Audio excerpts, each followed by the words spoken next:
זאת שוב פעם אני יובל בסרטון חדש. היום אני באילת, אז אני עושה לכם היום סרטון מיוחד. אני אראה לכם את המרפסת היפה שלנו. הנה,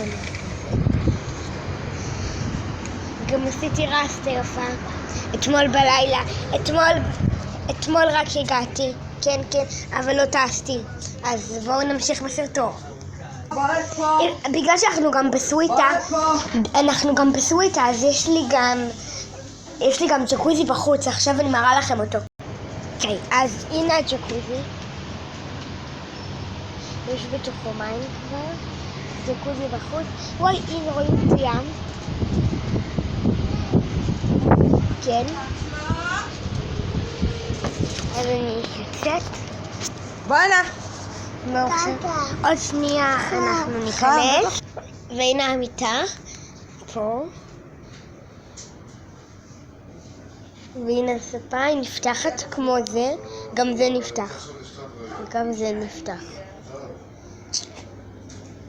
הנה כל הדברים שלנו במקרר. יאללה, יבא שתהיה עכשיו. אבא שלי. בכל חוק סרטונים, עוד עושה סרטונים. אוקיי, אז זהו. זה היה הסרטון, מקווה שנהייתם. אני אעשה לכם חלק שני אם תרצו. ויש לי הודעה חשובה, אל תלכו לבריכות. למה? כי אתמול בבריכה מישהו עשה קקי.